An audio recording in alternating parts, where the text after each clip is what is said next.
Hi everyone, and welcome to this week's Crime and Punishment story.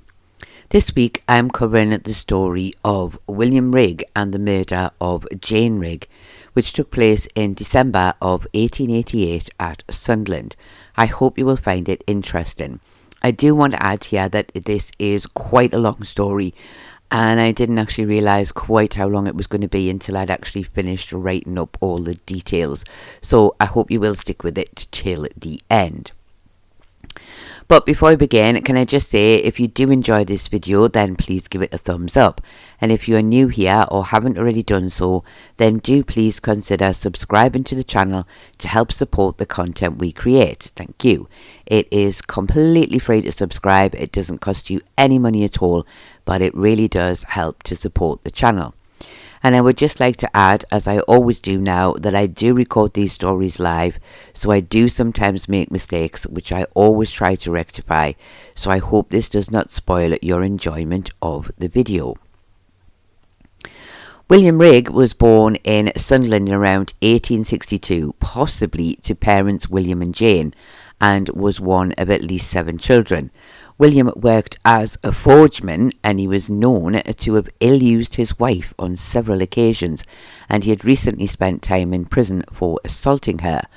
Although not described as a heavy drinker by any of his friends, he clearly was someone who did like to drink a lot. Jane Rigg, the victim, was born in Durham in around 1863 to parents Patrick and Bridget, and was one of at least 10 children. She had previously worked as a cook and had married William Rigg in around 1882, and the couple lived together in Sunderland with their 4 children. She had left her husband on several occasions, but had always gone back to living with him. On the night of December the 8th, 1888, William and 2 friends spent the night at his home drinking and talking about William's recent time in prison for assaulting his wife. It was said that one of the men told him he had been lucky not to be given hard labour, and this, it seems, had made William quite angry. Later that night, Jane returned home to Victoria Street in Sunderland, and William was seen at the door when she entered. Nothing was heard from the house until midnight, when neighbours living in the same tenement as the Riggs heard the sounds of banging and crashing in their rooms, and the noises seemed to go on until around 2 a.m, when all fell silent. Nothing more was heard after this, and on Monday morning William was seen leaving the house, and it was after this that Jane went to the neighbour's house, where she collapsed on the floor by the fire. The woman whose house she had gone to sent a message to Jane's family in South Shields, telling them to come quickly, as she thought that Jane was dying. And William, it seems, was also at Jane's family home that same day, and when he heard the message he said, "That's good, it's the best news I have heard today." A doctor had been sent for, and he tried to persuade Jane to return to her own home, but she would not go back where William was likely to be. However, the police had been told of his previous ill treatment of his wife, and also what he had said when he'd heard that she was thought to be dying, and he had been arrested on a charge of ill-using his wife. When Jane found out that William was in custody, she agreed to go back to her own home and was carried to her bed. But there was little that the doctor could do to help her, and Jane Rigg died from her injuries on December the 16th, and William was then charged with her willful murder. The inquest was held at the Fort Inn, Monk Wearmouth, before Coroner Graham. Bridget Donnelly said she had identified the body as being that of her daughter Jane, who was 25 years old. She said Jane had married William about 6 years ago, and they had 4 children, the youngest being 12 months old. And then details of the care of the children were discussed, and Bridget said that one of her sons would take one of the children, and a daughter would take another, and she would take the remaining 2 into her own family. And it was then asked who would take care of the funeral, and Bridget stated that her daughter had been insured, so the cost would be covered. Now, I must admit that this is the first time that I've ever found any details of these issues being covered at an inquest. Bridget then continued with her evidence, stating that she had received a telegram from a Mrs. Hall telling her to come at once as Jane was seriously ill. She said she'd gone to Mrs. Hall's house immediately with her daughter Mary. When they arrived, they found Jane lying on the floor near to the fire. She was very ill, and Bridget said she sent for a doctor. At first, Jane had refused to go home, and Bridget said she'd sat with her all night at Mrs. Hall's house. The following day, when it was known that William had been taken into custody, she said Jane agreed to go home, and she was carried there a short time later, and Bridget said she put her to bed. She said that Dr. Wood had attended to her until her death on the 16th. When asked, she said when they had first gone to her daughter's house it had been in a state of disarray. It appeared that a great argument had taken place, as the kitchen was littered with broken dishes and bottles, and she also noticed many bloodstains around the room. And she said that a few months back William had been sentenced to 2 months in prison for assaulting Jane, and that at the same time a judicial separation had been granted. For anybody interested, that just basically means that a couple who are married can live apart without actually getting divorced. And she said that Jane had gone to live with her and the children, and she'd lived there for a few weeks. However, she had later gone back to live with her husband and taken the children with her. And when asked, Bridget said William had not forced her to return. Jane had been willing to go, but she herself had not wanted her to go back to William. She added that she'd found some trousers in Jane's kitchen that belonged to William. They were marked with blood in many places, and she had given them to the police, as she thought they might be needed. These trousers were then produced and shown to the jury, and Bridget confirmed that they were the same ones that she had found. Dr. Wood said he was called to the home of Mrs. Hall on December the 10th, and he said he had found Jane Rigg lying on the rug in front of the fire. On examining her, he said he found a cut to her throat, 3 wounds to her head, so many bruises on her body that it was impossible to count them all, and that both of her eyes were black. And she also had a cut to her thumb and a cut to her lower lip. He said he had advised her to go back to her own home so that she would be able to lie in her own bed, but she had refused, not wishing to go there as William would be able to find her. He said on the Tuesday he had gone to the police station and found that William was now in custody for the assault. He had returned and told Jane, and she now agreed to return to her own home. He said that she was now much worse, having lost a large amount of blood, and he arranged for the police to come and take a statement from her. He said he had taken care of her until her death on the 16th. Dr. Wood said that with the help of Dr. Watson he had performed the post-mortem on the body of Jane Rigg. He said he found cuts and bruises that had not been noticed earlier, and one injury on her lower body that he felt had been caused by a boot or a shoe. He said it was his professional opinion that death had been caused by the wounds to her head, which had caused internal bleeding, and these wounds he believed had been caused by a blunt instrument. He added that all of the injuries had been caused by great violence. Mary Ann Cooter said she had been at the Riggs' house in Sunderland for most of the day on December the 8th. She had been doing some cleaning for them. When she had arrived in the morning, William had been out, but Jane and the children had been at home. She said Jane was perfectly well then, with no signs of any bruises or any black eyes. She said that at around 11 a.m, William came home with his wages, most of which he gave to Jane. She said he then went out again after this, returning at around 7 p.m. with 2 other men, and they were, in her opinion, all under the influence of drink. She said the men had wanted some pie and peas, so she'd gone out to fetch some and some more beer. And the men had been talking about the recent time that William had spent in prison, saying it was a bad job and how no real wife would have her husband sent to prison, and that William had been lucky not to get hard labour.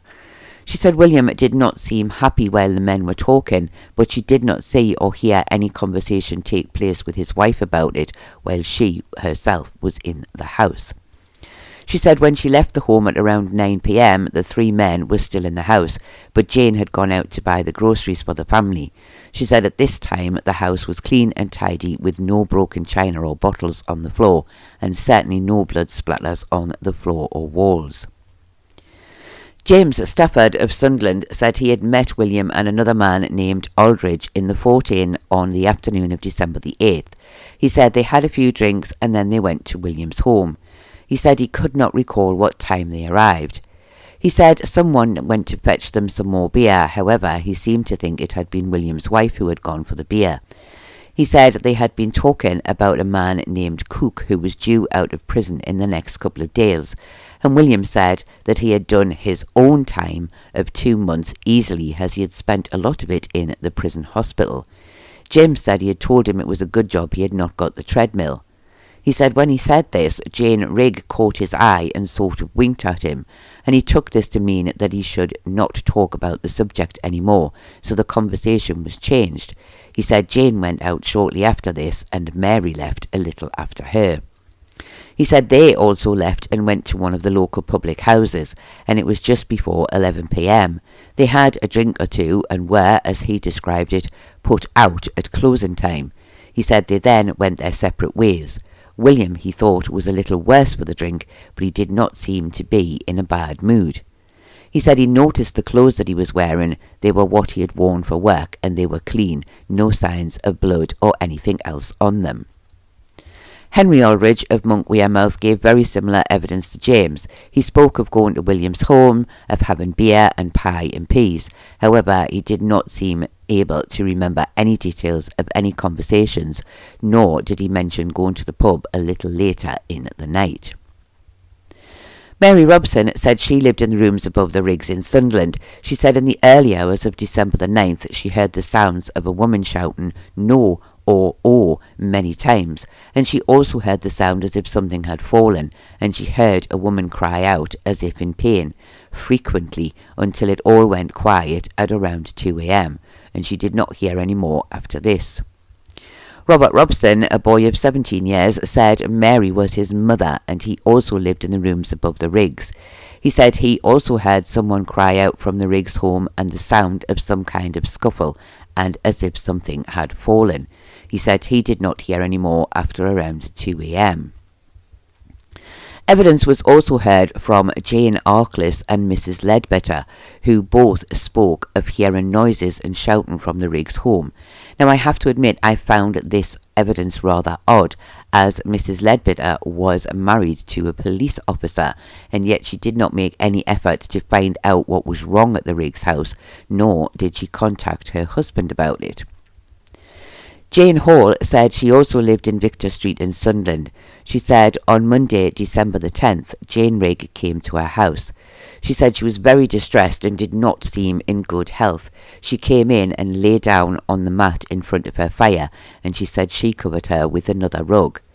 She said Jane then asked her to send a message to her mother in South Shields, and she said the telegram said, "Come quick, Jane is about done." She said Jane's mother and sister arrived that night. Dr. Wood was sent for, and Jane stayed at her house until the following day, when she was carried to her own home. Catherine Donnelly said she was Jane's sister and lived in South Shields. She said on the night of December the 10th at around 8:30 p.m, William Rigg and another man named Joseph Bowman came to the family house. She said she asked William how Jane was, and he said he did not know that there was anything wrong with her. She said she told him, "It's a funny thing that you don't know anything is the matter when a telegram has come saying she is dying." She said William replied, "It is a good job, that is the best news I have heard today." She said he then threw some keys onto the table and said he had locked Jane in. Catherine said she picked up the keys and said, "If you have got her locked in, how will she get out?" And he replied, "It doesn't matter," adding that he was not going back to Sunderland again. She then asked if he had been up to his old tricks again, and he said he had not touched Jane, as he had promised her father the last time that he would not, and he had kept his word. She said she then left and did not see him again until the following morning, when he was still sitting in their kitchen. She said it was around 5:30 a.m, and she said she asked him how he felt about himself this morning, and he told her he wished it was opening time, as he could do with some beer. She said she told him it was a pity for the poor children, and he said it was a pity and began to cry. Arthur Donnelly said when he returned from work on Monday, December the 10th, he was shown a telegram saying his daughter was almost dead. He said his wife and other daughter had gone to see her. He said William and another man arrived around 8:30 p.m. He asked William what he had done to Jane, and he said William made out that Jane was not ill and was only pretending to get attention from her mother.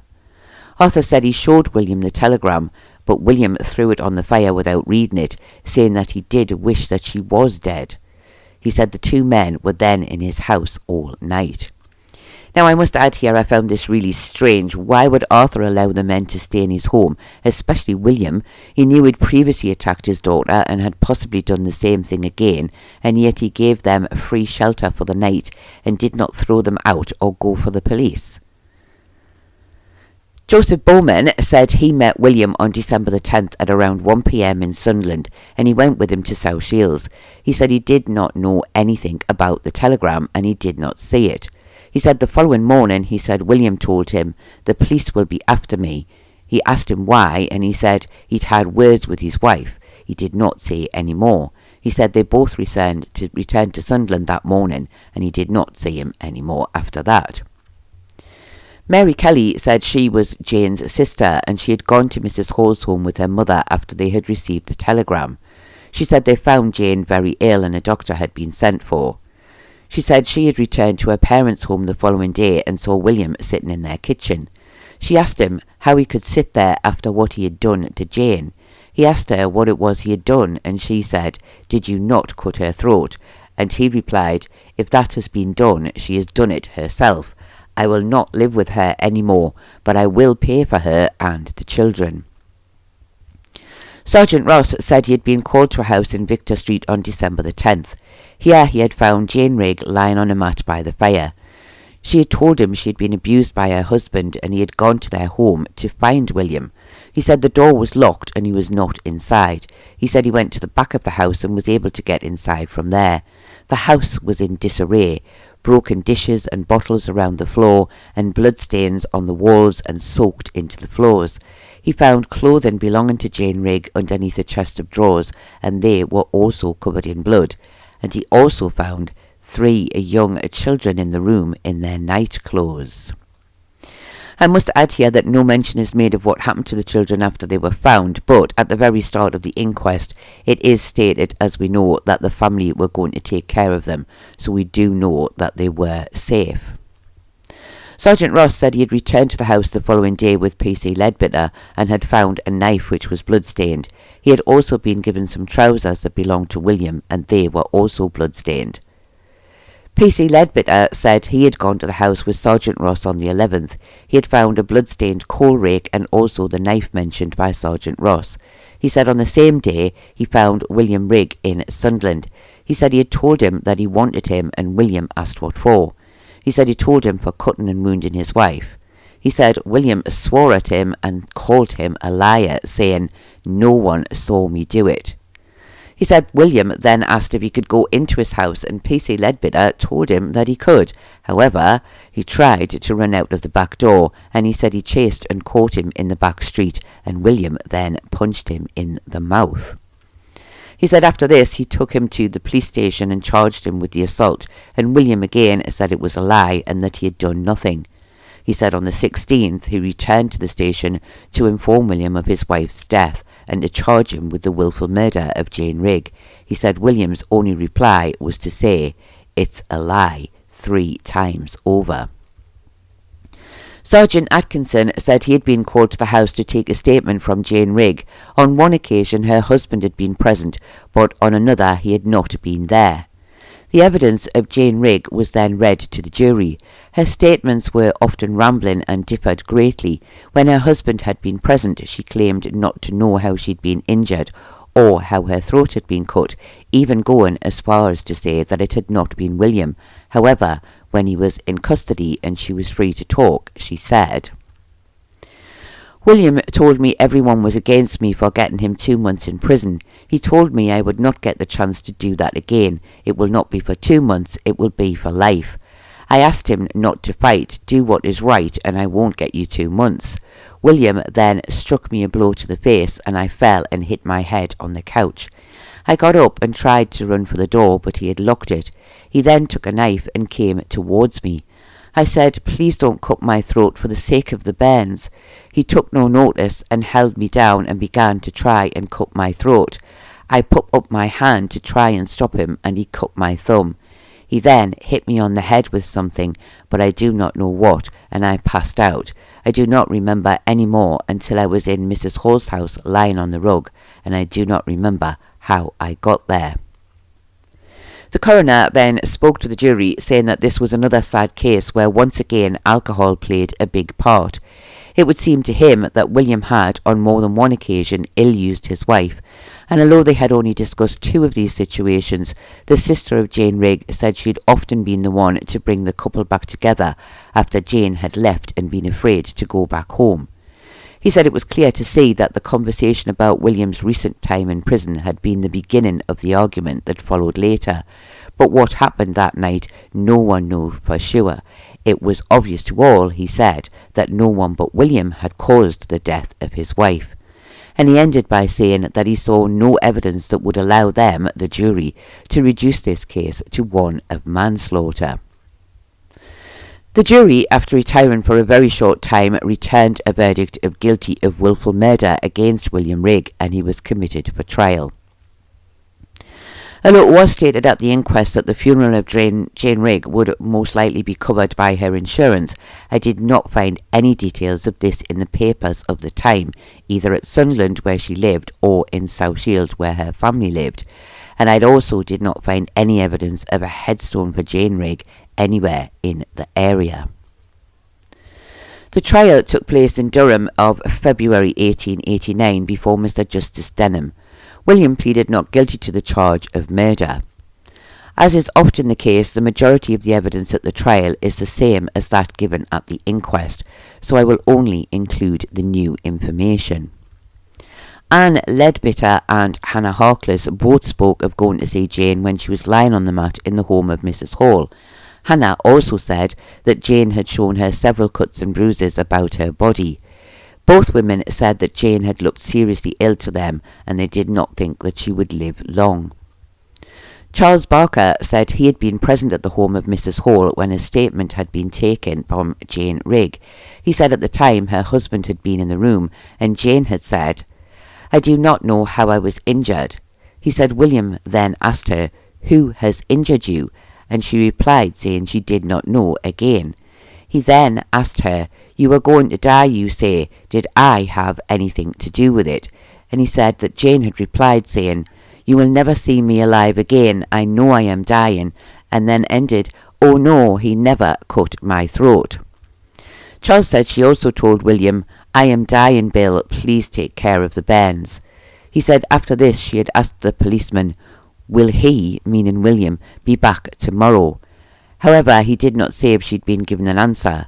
However, Charles said that Sergeant Atkinson had returned the following day when William was not present, and a new statement had been taken from Jane Rigg, and this was the one that had been read to the jury at the inquest. The defence then spoke to the jury, stating that it was clear that William had inflicted some of the wounds found on the body of his wife, but had he been truly responsible for them all? He then stated that he was not sure about the statements made on her deathbed. Which one of those statements was the truth, he asked. The one made in the presence of her husband, or the one made when he had not been there? It was his opinion that the first statement that Jane had made was more likely to be the truth when her husband had been present. He said that was not the statement of a woman who had just suffered terrible injuries at the hands of her husband. In fact, she had made it clear that her husband had not done anything to her. And he felt that the second statement had been forced from her by the police, wishing to prove that William was guilty. He ended by saying it was his belief that when William had beaten his wife, he had not intended to kill her, and he asked the jury to find him guilty of manslaughter. I did not find any details of the summing up from the prosecution, but I think we can assume that he would have made a point of William's behaviour when told of his wife's condition, saying that the idea she was dying was the best news that he had heard, and also wishing that she would die, and they were surely not the words of a man who did not intend to kill his wife.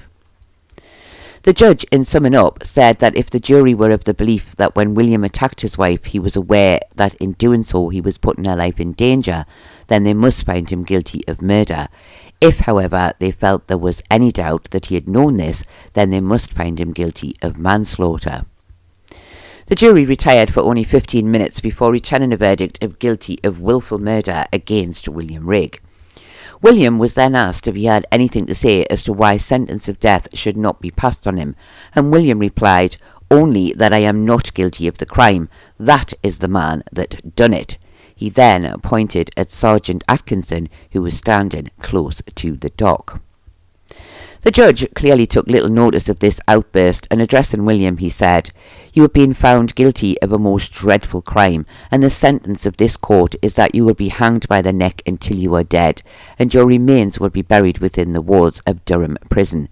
At this, William once again pointed to Sergeant Atkinson and said, "My spirit will haunt you. I will come back and see you after I am dead." He was then removed from the dock. William Rigg was visited in prison by his brother and two of his children. He spoke to his brother, saying that he did not remember the night of the crime and did not know what had happened between midnight and 4 a.m. the following morning. He added that he was not afraid to die. He also spoke of being examined by some medical men, but he did not say why. At the end of the visit, it was said that he was most upset to see his children leave, but said that he knew they would be well cared for with his brother.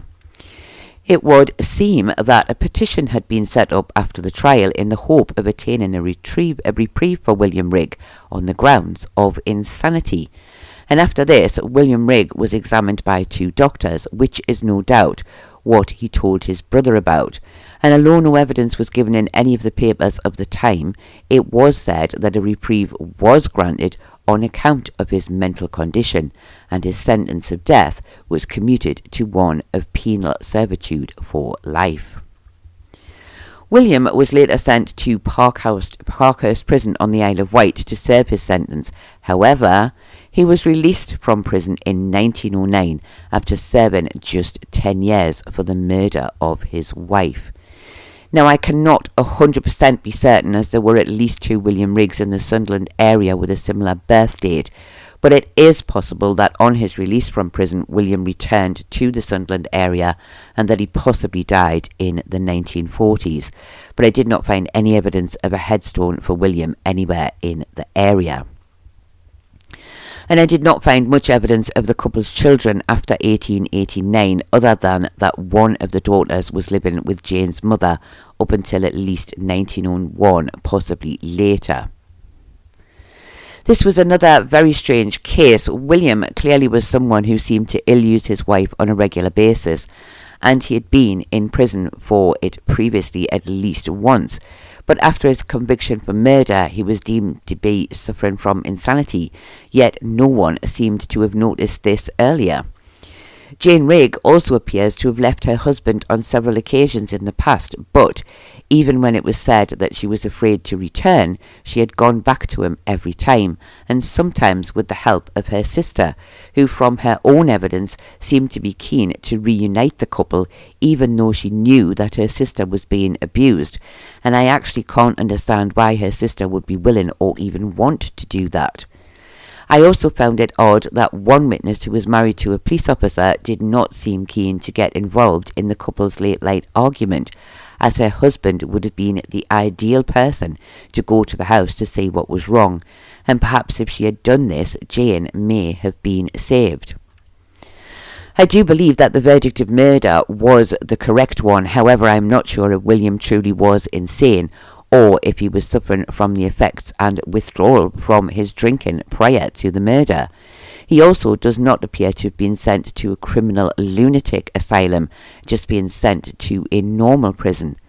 I do, however, feel 100% that it was wrong that he was released from prison after serving only 10 years of his life sentence.